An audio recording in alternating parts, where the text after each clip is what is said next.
আমরা এক গ্রামে আমরা বসবাস করি, এক গাড়িতে আমরা চাপি, এক নৌকায় উঠে নদী পার হই। কত ভালোবাসা মহব্বত নিয়ে আমরা এত বছর ছিলাম। বর্তমানে কিছু বছর হলো আমরা যেন তাদেরকে দেখতে পারি না। হিন্দু যেন মুসলমানকে দেখলে চলে যায়। ওরে মুসলমান, ওই ভালোবাসা কোথায় চলে গেল? তুমি বুঝতে চেষ্টা করলে না। আমাদের ভিতরে মিল মহব্বত ভালোবাসা দ্বিতীয় একটা পক্ষ তারা নষ্ট করেছে। অরিজিনাল মুসলমান অরিজিনাল হিন্দু নষ্ট করে না। প্রতিটা ধর্মে মানবিকের কথা আছে, মানবিকতার কথা আছে, মানব ধর্মের কথা আছে। প্রতিটা ধর্মে কে হিন্দু কে মুসলমান, শরীরটা কেটে গেলে তো সবার রক্ত লাল। হসপিটালের বেডে একজন রক্ত দরকার, ব্লাড দরকার পড়েছে, তোমার গ্রুপের সাথে গ্রুপ মিলে গেছে, আর দেখার সুযোগ নাই হসপিটালের বেডে কে হিন্দু কে মুসলমান কে খ্রিস্টান কে কোন ধর্মের। ওই জায়গায় যদি তোমার রক্ত দ্বারা একজন জীবন পায়, কোরআন বলছে তুমি একজনকে বাঁচালে না, গোটা জাতিকে তুমি বাঁচালে। কোরআন বলছে তোমার রক্তের কারণে যদি একটা প্রাণ বেঁচে যায়, তুমি মনে করো একটা প্রাণ বাঁচেনি, একটা গোটা জাতি বেঁচেছে। কারণ যে তোমার রক্তের কারণে বেঁচে গেল, তারপরে সে বাঁচার পর তার জেনারেশন বাড়বে, তার সন্তান, তার সন্তান, তার সন্তান। কোরআন বলছে তোমার কারণে যদি একজন জীবন ফিরে পায়, তুমি গোটা জাতিকে জীবন দিলে। জোরে বলেন না সুবহানাল্লাহ। কি সুন্দর কথা কোরআন বলেছে, শুধু আমরা জানি না তাই। আল্লাহ রাব্বুল আলামিন বলেন তোমাদেরকে যদি স্বদেশে থাকতে দেয়, যদি তোমাদের ধর্ম নিয়ে তারা তোমাদের হত্যা না করে, জবরদস্তি না করে, তাহলে তাদের সাথে আনতাবাহুম, দয়া দেখাতে কোনো অসুবিধা নাই। কতুসিতু ইলাইহিম, আর তাদের জন্য ন্যায় বিচার করতেও কোনো অসুবিধা নাই। আল্লাহ রাব্বুল আলামিন মুসলমানদেরকে ন্যায় বিচার শিখিয়েছেন। রব্বুল আলামিন বলেন ইন্নাল্লাহা ইউহিব্বুল মুকসিতিন। আল্লাহ বলেন যারা ন্যায় বিচারক, আমি আল্লাহ তাদেরকে বড্ড ভালোবাসি। সুবহানাল্লাহ। তুমি এলাকার সদস্য হয়েছে মুসলমান, তুমি মুসলমান সদস্য বলে এমএলএ বলে এলাকার হিন্দুদের উপরে তুমি নির্যাতন করবে, নির্যাতন চালাবে, নিপীড়ন চালাবে। তুমি হিন্দু সদস্য হয়েছে বলে এমএলএ হয়েছে বলে এলাকার মুসলমানদের উপরে নির্যাতন চালাবে, নিপীড়ন চালাবে। এটা পশ্চিমকালে শোভনীয় নয়, এটা মানবিকতার চাহিদা না। যে মানবিক হবে সে হিন্দু মুসলমান খ্রিস্টান সকলকে সমান অধিকার দেবে। আমি তো প্রায় জলসায় দোয়া করি, আল্লাহ রাজ্যের মুখ্যমন্ত্রীকে আল্লাহ তুমি হায়াত দারাজ করো, তুমি সুমতি দাও যেন হিন্দু মুসলমান সকলকে সমান দৃষ্টিতে দেখতে পারে। আল্লাহ ভারতবর্ষের প্রধানমন্ত্রীকে তুমি সুমতি দাও, হেদায়েত দাও যেন হিন্দু মুসলমান খ্রিস্টান সব জাতিকে সমান অধিকার দান করে। আমি এই দোয়া সব জায়গায়। আমি যে ধর্মের সেই ধর্মের মানুষকে ভালোবাসবো, অন্য ধর্মের অধিকার আদায় করবো না, হক আদায় করবো না, তা তো হতে পারে না। তোমার হাতে আল্লাহ রাজ্যের দায়িত্ব দিয়েছে, তোমার হাতে আল্লাহ দেশের দায়িত্ব দিয়েছে, তুমি কত বড় একজন দায়িত্ববান। এরপরে আল্লাহ রাব্বুল আলামিন বলেন ইন্নামা ইয়ানহাকুমুল্লাযীনা লাম ইউকাতিলুকুম ফিদ-দীন ওয়া আখরাজুকুম মিন দিয়ারিকুম। আল্লাহ বলেন তাদের সাথে বন্ধুত্ব করবে না। আল্লাহ এর পরে রাতে বলেন তাদের সাথে তোমরা বন্ধুত্ব করবে না, সম্পর্ক রাখবে না তাদের সাথে। আল্লাহ রাব্বুল আলামিন বলেন যারা তোমাদেরকে দ্বীনের ব্যাপারে, ধর্মের ব্যাপারে তোমাদেরকে হত্যা করতে চায়, ধর্ম নিয়ে জবরদস্তি করতে চায়, আর তোমাদেরকে দেশ থেকে বহিষ্কার করে দিতে চায়, তারা যদি বলে এটা হিন্দুস্তান, শুধু আমরা হিন্দুরা থাকবো, মুসলমান তোমার জায়গা হলো পাকিস্তান, তোমার জায়গায় তোমার দেশে তুমি ফিরে যাও। আমার আল্লাহ রাব্বুল আলামিন বলেন এই কথা যারা বলবে তাদের সাথে পশ্চিমকালে বন্ধুত্ব হওয়া সম্ভব না। আমাদেরকে বলে দেশদ্রোহী, আমরা নাকি দেশের বিরুদ্ধে ষড়যন্ত্র করি। মুসলমান অবাক হয়ে যাবেন, কখনো তো এইভাবে ভাবেননি। একটা ক্রিকেটার যখন খেলা শুরু করতে যায়, খেলা শুরু করার আগে মাঠে একটা চুমু দেয়, মাঠের মাটি নিয়ে ভারতবর্ষের মাটি নিয়ে কপালে ঠেকায়, সম্মান নিয়ে তারপরে খেলা শুরু করে। ঠিক বলছি না ভুল বলে? মনে করেন খেলা শুরু হচ্ছে, ক্রিকেটার দুই দল খেলা শুরু করছে। শুরু করার আগে আপনারা টিভিতে দেখেছেন, মোবাইলে দেখেছেন, মাঠে একটু মাথাটা নিচু করে মাঠে একটা চুমু দেয়, মাটি নিয়ে একটু কপালে ঠাটায়, তারপরে তারা খেলা শুরু করে। তাহলে শুরুতে তারা কি বোঝাচ্ছে? তারা বোঝাচ্ছে আমরা ভারত প্রেমী, দেশ প্রেমী, আমরা দেশের জন্য খেলা করছি, দেশের সুনাম অর্জন করব, দেশের জন্য। বাকি চিন্তা করেন, একবার দেশের মাটিতে চুমু দিয়ে একবার মাটি কপালে ঠেকিয়ে যদি দেশপ্রেমী হয়, মুসলমান সারাদিনে কবার দেশের মাটিতে মাথা দেয়? কথা বলে 5 বার না, 5 ওয়াক্ত নামাজ আমরা পড়ি। কত? 5 ওয়াক্ত শুধু ফজর নামাজ। ভোরের বেলা ফজরের নামাজ 2 রাকাত পড়লাম ফরজ, জোহরের পড়লাম 4 রাকাত, আসরের পড়লাম 4 রাকাত, মাগরিবের পড়লাম 3 রাকাত, ইশা পড়লাম 4 রাকাত। সুন্নত বেতে ওগুলো ছেড়ে দিলাম, শুধু ফরজ নামাজগুলো সারা দিন আমরা এমন করে 5 ওয়াক্ত নামাজ পড়লাম। ও মুসলমান বাবাজি, আমরা মুসলমান যদি দেশপ্রেমী হই, এক একটা নামাজি প্রতি রাকাতে 2 করে সিজদা দেয়। কটা? সুবহানাল্লাহ বলে। এক এক রাকাতে 2 সিজদা। তাহলে সিজদা দিতে গেলে মাথাটা ভারতের মাটিতে লাগাতে হবে না? হবে না? জোরে বলেন। তাহলে আমাদের যদি কেউ বলে দেশদ্রোহী, এটা তো একটা হাস্যকর বিষয়। আমরা প্রতি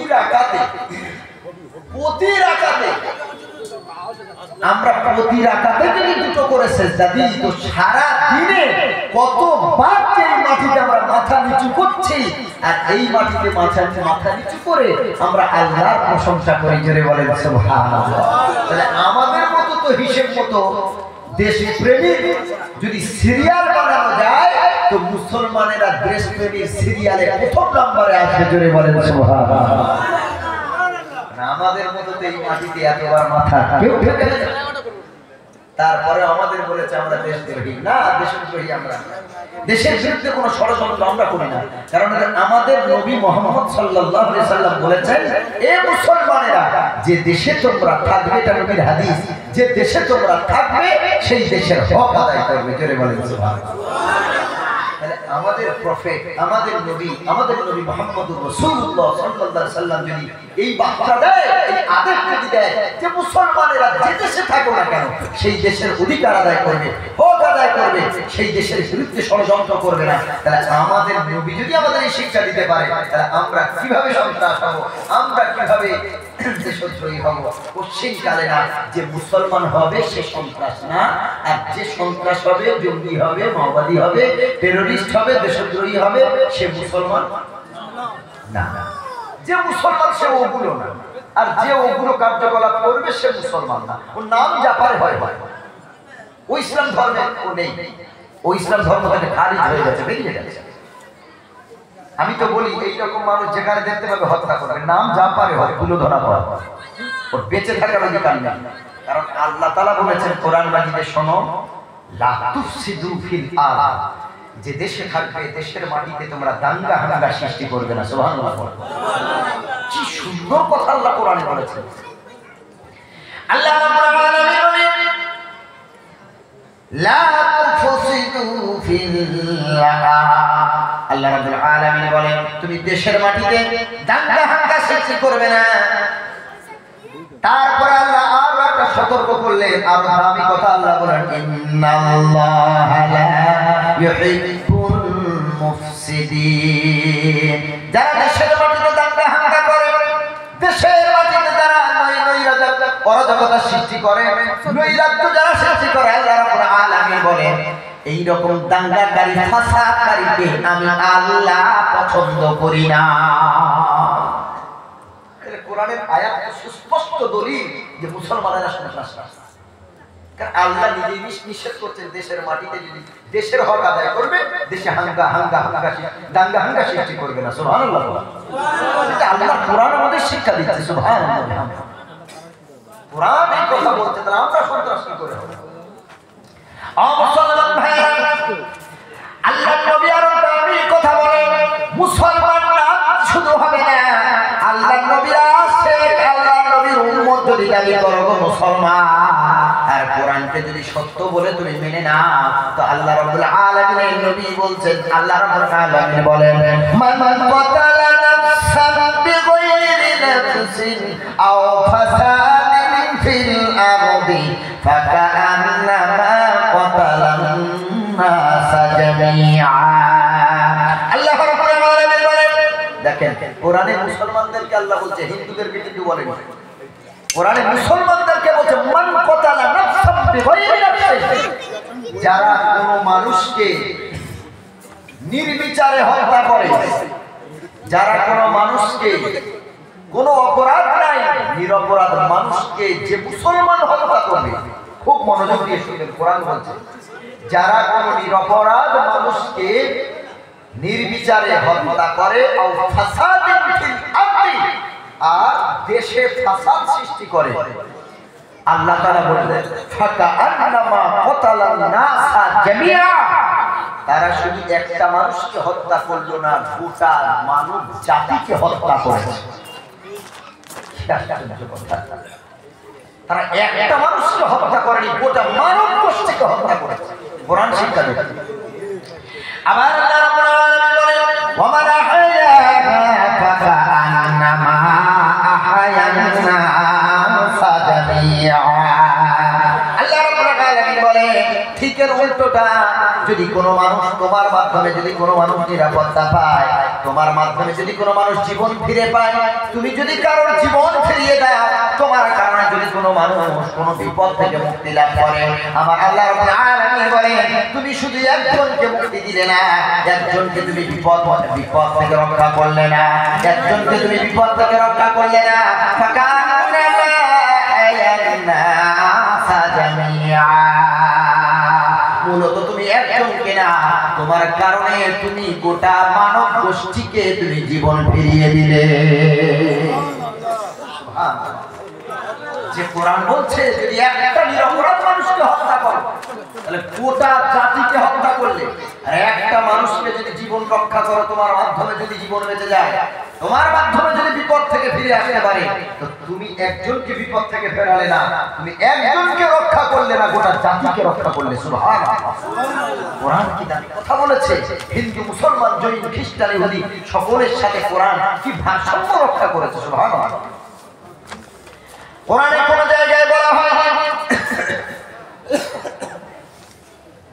কোরআনে কোন জায়গায় বলা হয়নি যে ডাইরেক্ট ইহুদিকে হত্যা করো। যদি ইহুদি আমাদের সবথেকে বড় শত্রু, কারা শত্রু? ইহুদি শত্রু। বর্তমানে ইহুদিরা আমাদের শত্রু হয়েছে। আল্লাহ রাব্বুল আলামিন বলেন, ইয়া আইয়ুহাল্লাযীনা আমানু লা তাত্তাখিযুল ইয়াহুদা ওয়ান নাসারা আউলিয়া। আল্লাহ রাব্বুল আলামিন কোরআন কারীমে 7 নম্বর পারায় বলেন, এই ইমানদারেরা শোনো, তোমরা ইহুদি জাতি আর নাসারা জাতিদের সাথে বন্ধুত্ব করবে না। এই জন্য আপনার কিনা হিটলার ইহুদি জাতিকে নিধন করতে চেয়েছিল, পৃথিবী থেকে নিশ্চিহ্ন করতে চেয়েছিল, তখন সব বললো হিটলার বড় অপরাধী। বর্তমানে আমরা সেটা টের পেয়েছি, কিছু ইহুদিকে ছেড়ে রেখে গেছে। ও যে সবগুলোকে মারলাম না, কিছু ছেড়ে গেলাম তোদের জ্বালায়, আমি হিটলার মারা যাব। একটা সময় মুসলমান তুমি টের পাবে ইহুদি জাতি কত খাতারনা। ও মুসলমান বাবাজি, আজ সিরিয়ার মুসলমান, আজ ফিলিস্তিনের মুসলমান নিরীহ বাচ্চাদেরকে এই ইহুদি শয়তানেরা বোম্বিং করে তাদেরকে শহীদ করে দিল। কত মায়ের কোলে সন্তান বিদায় নিয়ে চলে গেছে, কত সন্তানের সামনে মা বিদায় নিয়ে চলে গেল, কত বাবার সামনে সন্তান বিদায় নিয়েছে, কত সন্তানের সামনে বাবা বিদায় নিয়েছে, কত স্বামীর কোলে বিবি চলে গেছে, কত বিবির কোলে স্বামী চলে গেছে গো। কত হায় হুতা তাদের মেডিসিন চিকিৎসা বন্ধ করে দিয়েছে, ঔষধ তাদের দেয় না, খাবার জন্য খাবার তাদের দেয় না, ইলেকট্রিসিটি বন্ধ করে দিয়েছে। ওরে মুসলমান, কত কষ্ট তাদের দেয়। বাইরের দেশ থেকে যে সেখানে কিছু পাঠাবে সেই জায়গা তারা বন্ধ করে দিয়েছে। আজ ইহুদি জাতি মুসলমানের ঘর শত্রু, মুসলমানের জনম জনমের শত্রু গো। যেই কাবা ঘরের আগে যেটাকে আল্লাহ তাআলা কাবা বানিয়েছিলেন, আমার নবীর উপরে 16টা মাস আল্লাহ কাবা বানিয়েছিলেন। যেইটাকে আল্লাহ রাব্বুল আলামিন আল্লাহর নবীর উপরে শুধুমাত্র 16 মাসের জন্য বাইতুল মুকাদ্দাসকে আল্লাহ রাব্বুল আলামিন নামাজের দিক হিসেবে আল্লাহ তাআলা কবুল করেছিলেন। ও মুসলমান বাবাজি, আল্লাহ রাব্বুল আলামিন কাবা ঘর আমাদের জন্য দিক হওয়ার আগে, নামাজ পড়ার দিক হওয়ার আগে এই বাইতুল মুকাদ্দাস প্রতিটা মুসলমানের জন্য নামাজ পড়ার দিক ছিল। কিন্তু যেই বাইতুল মুকাদ্দাসে মসজিদুল আকসায় এমন কোন নবী যায় না যার পায়ের ধুলি বাইতুল মুকাদ্দাস অর্থাৎ মসজিদুল আকসাতে পড়ে নাই। যেটা মুসলমানের জায়গা, মুসলমানের ঘর, আল্লাহর ঘর। আজকে ইহুদিরা মুসলমানকে শহীদ করে মেরে আল্লাহর ঘর বাইতুল মুকাদ্দাস দখল করে বসে আছে। এই কারণে আল্লাহ রাব্বুল আলামিন বলেন, ইহুদি জাতি আর নাসারা মুসলমানের বন্ধু হতে পারে না, মুসলমান তাদের সাথে বন্ধুত্ব করতে পারে না। কিন্তু অন্য আয়াতে আল্লাহ রাব্বুল আলামিন আবার অন্য কথা বলেন। ইহুদিদের ভিতরে যারা আহলে কিতাব, ইহুদিদের ভিতরে যারা আল্লাহর ধর্মগ্রন্থ বাইবেলকে যারা মেনে নিয়েছে, ইহুদিদের ভিতরে নাসারাদের ভিতরে সেটা তাদের জাতিগত নাম ইহুদি নাসারা, কিন্তু তাদের ভিতরেও যদি কেউ আল্লাহকে মানে, নবীকে মানে, কিতাবকে মেনে নেয়, আমার আল্লাহ বলেন খবরদার তাদেরকে হত্যা করবে না, তাদের সাথে বন্ধুত্ব করতে বাধা নাই। আল্লাহ কোরআনে এক আয়াতে বললেন ইহুদি নাসারার সাথে বন্ধুত্ব করবে না মুসলমানেরা, আর এক আয়াতে বলেছে ওই ইহুদিরা ব্যতীত যে ইহুদিরা আল্লাহকে মানে, রাসূলকে মানে, আল্লাহর কিতাবকে মানে, আল্লাহ তাআলা বললেন তাদের সাথে বন্ধুত্ব করতে তোমাদের অসুবিধা নাই। জেনে বলেন সুবহানাল্লাহ। তো সহ কোরআন কি শিক্ষা দিয়েছে হিন্দু মুসলিমকে? ভাইরা আমার, আল্লাহর নবীর উপরে মক্কার অবিশ্বাসীগণ তারা আমার নবী যখন আল্লাহ নামের কথা যখন আল্লাহ নবী বললেন, তোমরা পৌত্তরিকতা ছেড়ে, ঠাকুর পূজা ছেড়ে আল্লাহকে এক আল্লাহ বলে, দেবতা বলে যদি মানতে হয়, ঈশ্বর বলে যদি মানতে হয়, রব বলে যদি মানতে হয়, প্রতিপালক বলে যদি মানতে হয়, তো একাধিককে না এক আল্লাহকে তোমরা মেনে নাও। আর আমি মুহাম্মদ আখেরি পয়গম্বর, আখেরি নবী, আমি তোমাদের শেষ অবতার, শেষ কলিকি, আমি তোমাদের কাছে এসেছি, আমাকে তোমরা শেষ নবী বলে মেনে নাও। মক্কার অবিশ্বাসীগণেরা তারা তখন একটা বুদ্ধি আমার নবীকে দিতে চাইলেন, বলল মুহাম্মদ রাসূল, আমরা এসো না শেয়ারে ধর্ম আমরা পালন করি, তোমার ধর্ম আমরা মানবো, আমাদের ধর্ম তোমরা মানবে। দেখেন এই জায়গায় কিন্তু ইসলাম, এই জায়গাতে ইসলাম গ্রহণ করে। ধর্ম যার যার, ধর্ম যার যার, উৎসব যার যার। কথা বুঝেছেন বাবাজি? ধর্ম যার যার, উৎসবটাও ধর্ম যার যার, উৎসব সবার নয়, ওটা একটা ভুল ধারণা। ধর্ম যার যার, উৎসব যদি সবার হয়, তাহলে আমরা যখন বকরা ঈদ করি, গরু কুরবানি করি, আমরা ঈদের দিন গরু কুরবানি করে গরুটা আল্লাহ তাআলা আমাদের জন্য খাওয়া বৈধ করেছেন, এজন্য মুসলমানেরা আমরা খাই, গরিবদেরকে দান করি, আত্মীয় স্বজনকে দিই, আমরা ঘরে কিছুটা রাখি। এটাও তো আমাদের একটা উৎসব, নাকি উৎসব না? তাহলে ধর্ম যার যার উৎসব যদি সবার হবে, তাহলে হিন্দু ভাইরা তাদেরও এই ঈদে উদযাপন করতে হবে, কিন্তু বকরা ঈদে তারা কি উদযাপন করে না। এই জন্য করে হলো ধর্ম যার যার, উৎসবটাও তার। আমরা আমাদের ধর্মের উৎসবগুলো পালন করব, তারা তাদের ধর্মের উৎসবগুলো পালন করবে, মিলেমিশে থাকবো। তবে বিপদ আপদে আমরা একে অপরের জন্য ছুটে যাবো, প্রাণ দেবো ইনশাআল্লাহ। পরে আপনি মনে করেন কোন হিন্দু ভাই, কোন হিন্দু বন্ধু আপনাকে দাওয়াত দিয়েছে, নিমন্ত্রণ করেছে, আপনি যাবেন না? যাবেন? আরে আমার নবী নিজেই এক নন মুসলিমের হাতে হাদিয়া গ্রহণ করেছেন, সুবহানাল্লাহ। খাসির মাথা আমার নবী গ্রহণ করেছিলেন। কি চিন্তা করছেন? আপনি যাবেন, তবে আপনি বলে দেবেন ভাই আমাদের ধর্মে যেটা খাওয়া যায় না, যেমন আমাদের ধর্মে কাঁকড়া খাওয়া যায় না, যায় কিভাবে? কুচে খাওয়া যায় না। অন্যান্য ইমামের মতে কাঁকড়াও চলে, কুচেও চলে। তবে আমরা যে ইমামে আজম আবু হানিফা রহমতুল্লাহ আলাইহিকে অনুসরণ করি, আমাদের মাযহাব অনুযায়ী কাঁকড়া কুচে এগুলো চলবে না। অন্যান্য ইমামগণ, অনেক ইমামগণ তারা বলেছে যে নদীতে যা আছে, সমুদ্রে পানিতে যা বসবাস করে সব খাওয়া যায়। আমাদের ইমাম বলেছেন না, যেটা শুধু পানি ছাড়া বাঁচতে পারে না সেটাকে খাওয়া যাবে, আর যেটা পানিতেও বাঁচে ডাঙাতেও থাকে সেটা খাওয়া যাবে। কোরআনের আয়াত আল্লাহ তাআলা বলেন উহিল্লা লাকুম সাইদুল বাহর, সমুদ্রে যা কিছু আছে সব তোমাদের জন্য বৈধ করা হয়েছে। সুবহানাল্লাহ। সমুদ্রে আচ্ছা কিছু প্রাণী কিছু জলেও এমন আছে যেগুলো জলেও থাকে স্থলেও থাকে। কাঁকড়া পানিতেও থাকে উপরেও থাকে, না থাকে না? মনে ব্যাঙ পানিতেও থাকে উপরেও থাকে, সাপ পানিতেও থাকে উপরেও থাকে। এজন্য আমাদের ইমামগণ বলেছেন, আমাদের ইমামে আযম আবু হানিফা রাহমাতুল্লাহ আলাইহি, যে যে প্রাণীগুলো জলেও থাকে উপরেও বাঁচতে পারে এগুলোকে খাওয়া যাবে না। যেমন কচ্ছপ পানিতেও থাকে উপরেও থাকে। তবে যে ইমাম যারা মানে তাদের কাছে কচ্ছপও যায়, তাদের কাছে কাঁকড়াও যায় বৈধ।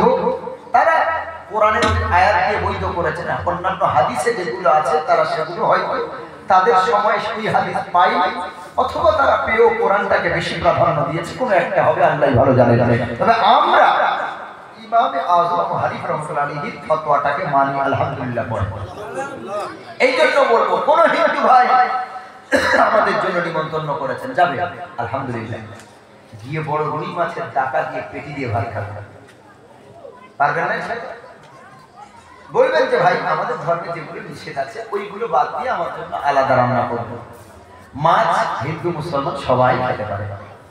যদি তারা মুরগি খাওয়াতে চায়, চিকেন খাওয়াতে চায়, সে বলবে ভাই আমাদের পাশে মসজিদ আছে, ইমাম সাহেব হুজুর আছেন, বা এলাকায় অনেক মুসলমান ভাই আছে, যার কাছে গিয়ে কি জবাই করে, একই তো ব্যাপার।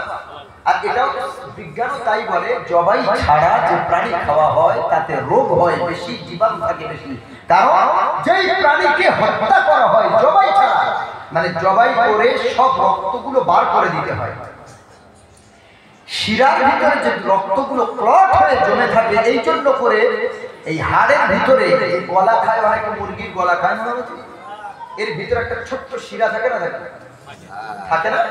প্রত্যেকটা জায়গায় শিরা খাওয়া হারাম। কেন? ওই জীবটা মারা যাবার পর ব্লাড গুলো শিরার ভিতরে ক্লট হয়ে থাকে, জমাট বেঁধে থাকে, এইগুলোতে রোগ জীবাণু বাড়ে, এই জন্য এটা খাওয়া আমাদের ধর্মে হারাম করা হয়েছে। আর বিজ্ঞানও তাই বলে যে কোন প্রাণীকে মারার পর, বিশেষ করে মুরগি, হাঁস, গরু মারার পর রক্তগুলো ভালো করে আগে বার করে দিতে হয় যতটা বেশি।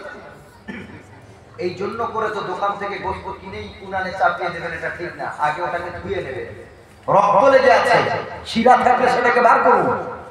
এটা বিজ্ঞানও বলছে যে শিরা যদি খায় রোগ বাড়বে, কোরআনও তাই বলে, হাদিসও তাই বলে। এই জন্য আপনি যদি কোনো হিন্দু বাড়িতে খেতে চান, বলবেন যে আমাদের ধর্মের কোনো মানুষের কাছে জবাই করে নিয়ে রান্না করবেন, আলহামদুলিল্লাহ, খেতে আর কোনো বাধা নাই।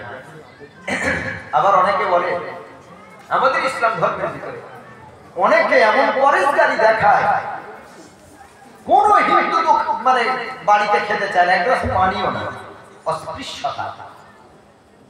কেন? এটা কোন ধর্মে তুমি পেলে?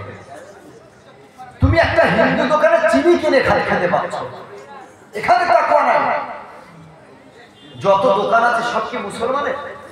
জি। এই যে চিনি যে ফ্যাক্টরিতে তৈরি হচ্ছে সবগুলো ফ্যাক্টরি কি মুসলমানের? সোয়াবিন যে ফ্যাক্টরিতে তৈরি হয় সবগুলো কি মুসলমানের? সরিষার তেল যেখানে তৈরি হয় সব মুসলমানের? তাহলে সবগুলো খেতে পাচ্ছ, বাধা নাই। আর হিন্দু বাড়িতে গিয়ে নিমন্ত্রণ খেতে চাইলে তোমার বাধা। ইসলাম ধর্ম একতার ধর্ম, বৈষম্যের ধর্ম, আলহামদুলিল্লাহ, একতার ধর্ম। আল্লাহ নবী সাল্লাল্লাহু আলাইহি ওয়াসাল্লামকে বলা হলো, মুহাম্মদ এসো না আমরা উভয় মিলে শেয়ারে ধর্ম মানি, আমাদের ঠাকুর পূজাও তুমি করবে, তোমাদের আল্লাহর জন্য নামাজও পড়ব। আমার নবীর উপরে আল্লাহ একটা সূরা অবতীর্ণ করলেন, এই সূরার নাম দেওয়া হলো সূরাতুল কাফিরুন। সূরাতুল কাফিরুন মানে অবিশ্বাসীগণ। এই নামে কাফের মানে অবিশ্বাসীগণ। অনেকে বলে শুনে হিন্দুকে কাফের বলে না, মোল্লাও কাফের আছে, আছে না? আল্লাহ নবী সাল্লাল্লাহু আলাইহি ওয়াসাল্লাম বলেছেন, মান তারাকা সালাতাম মুতাআম্মিদান ফাকাদ কাফারা, যে ইচ্ছা করে এক ওয়াক্ত নামাজ ছেড়ে দেবে সে কি হয়ে যায়? তো মোল্লাকে তো নবী কাফের বলেন। ধর্মের বাইরে চলবেন, কাফের হয়ে গেছেন, মুরতাদ হয়ে গেছেন। আপনার নাম যা পারে হয় হোক। ও ভাই আমার, এই তো বাংলাদেশে একটা ছেলে আছে, ওর নাম আসাদ নূর। কি নাম? আসাদ নূর। মুসলমানের নাম না, কিন্তু ও হলো নাস্তিক। তো নাম মুসলমান, মুসলিমদের নাম রেখে দিলে সে ইমানদার হয়ে যাবে? আমার নবীর নামে এমন কোন কথা নেই যে আসাদ নূর শয়তানটা বলেন। আমার নবীকে বলেছে ধর্ষক, নাউজুবিল্লাহ পড়ে। আমার নবীকে রেপিস্ট বলেছে এই শয়তানটা। এ বাইরে কোথায় থাকে ঠিকানাও নাই, কেউ খুঁজে পায় না, যেদিন পাবে সেদিন হত্যা হয়ে যাবে। কি আশ্চর্য কথা। তারপর আরেক মাওলানা, ওই বাংলাদেশের, যা হয়তো বাংলাদেশের যেসব মিডিয়া প্রচুর, যা হয় সব হাইলাইট হয়ে যায়। এক মাওলানা 10 বছর মসজিদের খতিব ছিল, মসজিদের ইমামতি করেছে 10 বছর। 10 বছর একটা মুফতি, শুধু মাওলানা না, মুফতি 10 বছর ইমামতি করলো। চিন্তা করুন তো, যেই মাওলানা, যেই মুফতি 10 বছর ইমাম ছিল, সেই মুফতি নাস্তিক কি করে হয়? কি করে সে নাস্তিক হয়? কি আশ্চর্য কথা। বর্তমানে সে বলে আল্লাহ বলে কেউ নাই, মোহাম্মদ বলে কেউ নাই, ধর্ম টর্ম কিচ্ছু না, নাউজুবিল্লাহ পড়ে। মুফতি সাহেব, তো ওটাকে মুফতি বলা যাবে? ওটাকে কাফের বলতে কোনো অসুবিধা আছে? যে বলবে না সে কাফের হবে। তা আমরা তো আমাদের ভিতরেই কাফের। এই জন্য কাফের যে শুধু অন্য ধর্মের ব্যাপারে বলছে না, অবিশ্বাসী যারা আল্লাহকে বিশ্বাস করে না, ধর্ম মানে না, মুসলমান নাম রেখে নামাজ পড়ে না, রোজা করে না, আব্বা মায়ের খেদমত করে না, সমাজ কল্যাণমূলক কাজ করে না, সুদ খাচ্ছে, ঘুষ খাচ্ছে, ব্যভিচার করছে, জেনা করছে, সব কিছু করছে, তুই আবার নামের মুসলমানে কামের না, কাফের কবে হয়ে গেছে আল্লাহ ছাড়া কেউ জানে না। আল্লাহ রাব্বুল আলামিন বলেন, কুল ইয়া আইয়ুহাল কাফিরুনা লা আ'বুদু মা তা'বুদুন। আমার নবী সাল্লাল্লাহু আলাইহি সাল্লাম কি মায়া করে ডাকলেন অবিশ্বাসীদেরকে। সে অবিশ্বাসী কাফের বলে তাকে ধমক দিয়ে নবী ডাকেন, ধমক দিয়েও ডাকেন। জোরে বলেন সুবহানাল্লাহ। অনেকে বলে, কেউ মাথায় নেবেন না, মাইন্ড করবেন না, অনেকে একটা দলিল দেন যে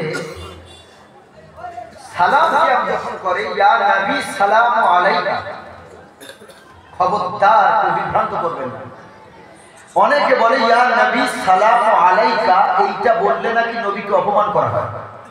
কি বলতে হবে? না, ইয়া আইয়ুহা নবী বলতে হবে, ঠিক কি না? আইয়ুহা নবীদের ব্যাপারে আইয়ুহা বললে আইয়ুহাটা সম্মান বলে। আচ্ছা বলেন তো, আল্লাহ নবী কাফেরদেরকে ডেকে বলছেন কুল ইয়া আইয়ুহাল কাফির, সম্মান দিয়ে বলবেন। তাহলে কাফেরকে নবী আইয়ুহা বলে সম্বোধন করলেন, সুবহানাল্লাহ। আইয়ুহা বলে সম্বোধন করলেন, তার মানে বোঝা গেল ইসলাম শান্তির ধর্ম, হয়তো সে অন্য ধর্ম অবলম্বনকারী, তাই বলে তাকে বেউজ্জতি করবেন, অপমান করবেন, এটা পশ্চিমকালে শোভা পাবে না। ভাইরা, আল্লাহ রাব্বুল আলামিন রাসূল বলেন, আইয়ুহাল কাফিরুন লা আ'বুদু মা তা'বুদুন। ও আমার প্রিয় বিশ্বাসী, সুবহানাল্লাহ বলে। আল্লাহ নবী দেখে বলছেন, কি মায়া নবী। ও আমার অবিশ্বাসী ভাই বন্ধু, শোনো হে, লা আ'বুদু মা তা'বুদুন, তোমরা যার পূজা করো আমি মুহাম্মদ তার পূজা করি না। তারা বললেন, মুহাম্মদ এসো না, আমরা শেয়ারে মিলেমিশে ধর্ম মানি, আমার ধর্ম তোমরা মানো, তুমি মানবে তোমার ধর্ম আমরা মানি। আল্লাহ নবী আল্লাহ তাআলা সাথে সাথে একটা সূরা অবতীর্ণ করে বললেন, নবী আপনি বলে দিন লা আ'বুদু আপনি পূজা করবেন না, আপনি পূজা করেন না। মা তা'বুদু, তারা যার পূজা করে, তারা যার পূজা অর্চনা করে, ইবাদত করে। তারপরে আল্লাহ রাব্বুল আলামিন সূরা বলেন ওয়ালা আনতুম আবিদুনা মা আ'বুদ, শুধু তোমরা যার পূজা করো আমি করব না এটা না, তোমরা যার পূজা করো আমি মুহাম্মদ করি না, এই জায়গায় শেষ না। তোমাদেরও দরকার নাই পূজা করার, ইবাদত করার, আমি মুহাম্মদ যার ইবাদত করি। সুবহানাল্লাহ, কি ভারসাম্য, কি ব্যালেন্স! নবীজির একটা কথা, কি মূল্যবান কথা দেখেন, আশ্চর্য। নবীজি বললেন না শেয়ারে করার দরকার নেই, তোমরা যার পূজা করো তার করো, অসুবিধা নেই। আমি যার করি, যদি মনে করো আমার আল্লাহকে, আল্লাহর ইবাদত তোমরা করবে না, তো দরকার নেই, করার দরকার নেই, লড়াই করার দরকার নেই। তোমরা যার পূজা করো আমিও করি না, আর আমি যার পূজা করি তোমরাও করো না। এরপর আর কি দামি বলছেন এটা করি না, এইটা। এবার নবী আরেকটা কথা বললেন ওয়ালা আনতুম আবিদুনা মা আ'বুদু, তোমরা যার পূজা করো আমি মুহাম্মদ করব না। আগে বলেছেন করি না, পরে করব না। যে মনে করছো এখন হয়তো আমাকে তোমাদের দলে নিতে পারলে না, পরে মনে করছো হয়তো মুহাম্মদকে বোঝালে মুহাম্মদ আমাদের ধর্ম মানবে। আমার নবী তারও কথা বলে ওয়ালা আনতুম আবিদুনা মা আ'বুদ ওয়ালা আনা আবিদুম মা আবাদতুম, তোমরা যার পূজা করো, তোমরা যার ইবাদত করো, আমি মুহাম্মদ তার ইবাদত করব না, আবার আমি যার ইবাদত করি তোমরাও তা করবে না। এরপরে নবী আমার খুব দামি কথা একটা বললেন কোরআনে, লাকুম দীনুকুম ওয়ালিয়া দীন। শোনো বিশ্বাসী ভাই, তোমাদের ঠাকুর পূজা আমি মুহাম্মদ করি না, করব না। আমাদের আল্লাহকে তোমরা পূজা করো না, করবে না, কোনো অসুবিধা নাই। লাকুম দীনুকুম, তোমাদের ধর্ম তোমাদের কাছে সেরা। লাকুম দীনুকুম ওয়ালিয়া দীন, এবং আমি মুহাম্মদ আমার ধর্ম আমার কাছে সেরা। সুন্দর আমার নবী মুহাম্মদ সাল্লাল্লাহু আলাইহি ওয়াসাল্লাম কি দামি একটা বার্তা দিলেন। শোনো, লড়াই করার, দাঙ্গা হামলা করার কোনো দরকার নাই। তোমরা যে ধর্ম মানছো মানো, তোমাদের ধর্ম তোমার কাছে শ্রেষ্ঠ, আমাদের ধর্ম আমার কাছে শ্রেষ্ঠ। মরার পর, ইন্তেকালের পর বোঝা যাবে আমরা সঠিক পথে না কে সঠিক পথে, সেটা ওকালে বোঝা যাবে। তবে একালে দাঙ্গা হাঙ্গা করা ধর্ম নিয়ে জায়েজ নাই, হারাম। কি দামি কথা বলছে ভাইরা আমার, আমার নবীর দয়া দেখেন। যুদ্ধ শেষ হয়ে গেল, শেষ হয়ে যাওয়ার পর বিরোধী পার্টি যারা হয় তারা যখন হেরে যায়, তাদের ওই আপনার কিনা তীর, ধনুক আর যা কিছু থাকে সব মাঠে পড়ে থাকে। যারা বিজয় লাভ করে, জয়ী হয়, বিরোধী পার্টিকে তারা পরাজয় করে দেয়। আর তারা যারা বেঁচে যায় সব পালিয়ে যায়। তাদের ফেলে রাখা ঘোড়া, ফেলে রাখা ফেলে রাখা তীর, ফেলে রাখা ধনুক সবগুলো মাঠে পড়ে থাকে। যারা জয়লাভ করে এগুলো তাদের আন্ডারে হয়ে যায়, এর অধিকার তারা হয়। এটাকে বলা হয় আমাদের আরবি ভাষায় গনিমতের মাল। যুদ্ধ শেষ হয়ে গেল, গনিমতের মালগুলো এক জায়গায় একত্র করা হলো।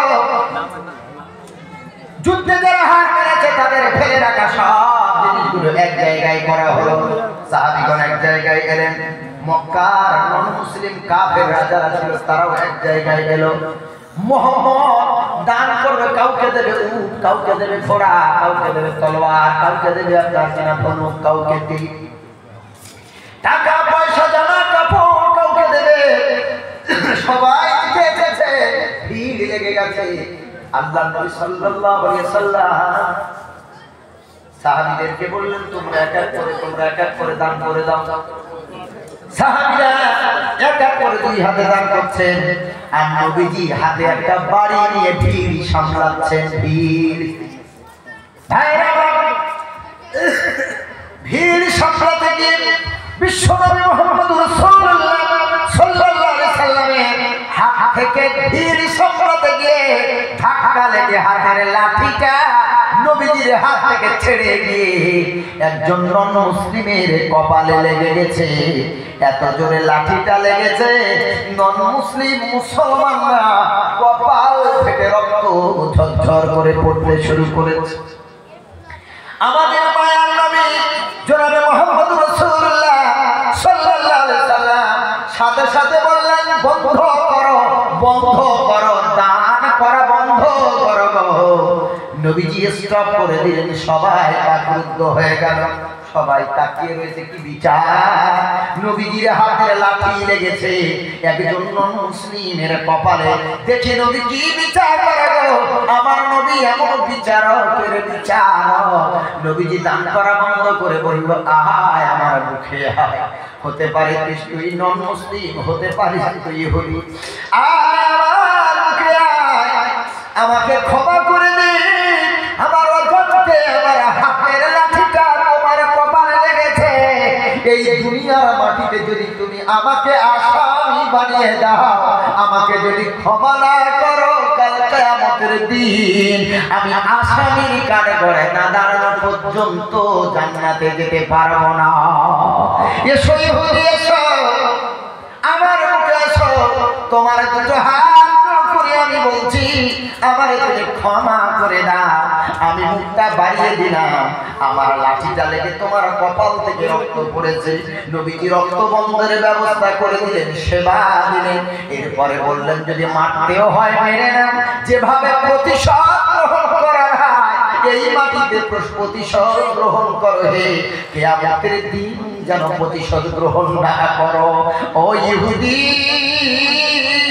আমার নবীর আচরণ দেখে সাথে সাথে নবীজির হাতে হাত দিয়ে ইসলাম কবুল করে নিয়েছে।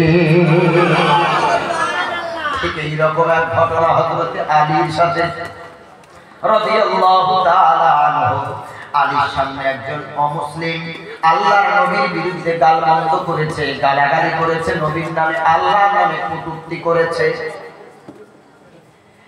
আল্লাহর নামে যখন কুবাক্য বলেছে, হযরত আলী রাদিয়াল্লাহু তাআলা রক্ত গরম হয়ে গেছে। 10 জন যুবকের ক্ষমতা আল্লাহ হযরত আলীর ভিতরে দান করেছে। লোকটা ছিল খুব বেটে, কিন্তু বিশাল ক্ষমতার অধিকারী আল্লাহ তাকে বানিয়েছিলেন, খুব বেটে। একদিন হযরত আলী হেঁটে যাচ্ছেন, আর মাঝখানে হযরত আলী রাদিয়াল্লাহু তাআলা মানে নবীজির জামাই, সুবহানাল্লাহ বলেন, এবং নবীজির চাচাতো ভাই, সুবহানাল্লাহ, খুব বেটে ছিলেন। কিন্তু মাঝখানে হযরত আলী রাদিয়াল্লাহু তাআলা, আর ডান দিকে আবু বকর রাদিয়াল্লাহু তাআলা, বাঁ দিকে ওমর রাদিয়াল্লাহু তাআলা। খুব চিন্তা করেন, এদিকে হযরত আবু বকর রাদিয়াল্লাহু তাআলা লম্বা, এদিকে ওমর রাদিয়াল্লাহু তাআলা লম্বা, আর মাঝখানে কে? আলী রাদিয়াল্লাহু তাআলা। এখন ওমর রাদিয়াল্লাহু তাআলা ব্যঙ্গ করে আলীকে শুনিয়ে শুনিয়ে আবু বকরকে বলে, আলা আলিয়ু নুকতাতুন কাবাইনা লানা। আবু বকর, এই দেখ না, আমাদের মাঝখানে আলী এমন যেমন লানার মাঝখানে নুনের নকতা। সুবহানাল্লাহ। আরবি যারা জানেন আমার হাতের দিকে দেখেন, যারা জানেন না তারা দেখেন, লানা, লাম, লাম বলতে গেলে এদিকে একটা লম্বা, একটা লম্বা, এটা হলো লাম। একটু এরকম দিয়ে এইদিকে আবার একটা লাম, একটা আলী, একদিকে লাম আর একদিকে আলী, আর মাঝখানে একটা বিন্দু। এই বিন্দুটা হচ্ছে নুনের বিন্দু, নুন নুন নুন। এই বিন্দু উঠে গেলে নুন আর থাকে না। এই বিন্দুটা লাম আর আলিফের ভিতরে মানে আপনার তফাৎ হচ্ছে, ফসল হচ্ছে, দূরত্ব। এই বিন্দু উঠে গেলে লাম আর আলিফ এক জায়গায় হয়ে যাবে। কথা বুঝতে পেরেছেন? তো আবু ওমর রাদিয়াল্লাহু বলছেন, যেমন লাম আর আলিফের মাঝখানে লাম নুন আলিফ জাবার লানা, লাম জাবার লা আর নুন আলিফ জাবার না, লানা। উনি বলছেন লানার মাঝখানে যেমন একটা নকতা, যার একদিকে লাম লম্বা একদিকে আলিফ লম্বা, এই দুটোর মাঝখানে যেমন নুনের একটা ছোট্ট বিন্দু, তো আমি আর আবু বকর একদিকে লাম আর একদিকে আলিফ, মাঝখানে ছোট্ট একটা বিন্দু হলো আলী। সুবহানাল্লাহ। হযরত আলী খুব বুদ্ধিমান, আল্লাহ প্রচন্ড বুদ্ধি দান করেছেন। যার ব্যাপারে আমার নবী বলেছেন আনা মাদিনাতুল ইলমি ওয়া আলিয়্যুম বাবুহা। আমার নবী বলেন আমি হলাম জ্ঞানের রাজ্য, আর সেই রাজ্যে প্রবেশের দরজা হলো আমার জামাই আলী। জোরে বলেন না। জ্ঞানের রাজ্য হলো নবী, আর রাজ্যে প্রবেশের দ্বার কে? আলী রাদিয়াল্লাহু তাআলা। কত বিচক্ষণ, কত বুদ্ধিমান, কত কনসাস। হযরত আলী রাদিয়াল্লাহু তাআলা তখন বললেন, কি বুদ্ধি করে উত্তর দিচ্ছেন দেখেন। আমাদের যদি কেউ বলে দু চারটে গালাগালি আগে দেবো, পরে ঝগড়া, এত ছোট করলি, আমি ছোট মানুষ বলে আল্লাহ সৃষ্টিকে খারাপ করব।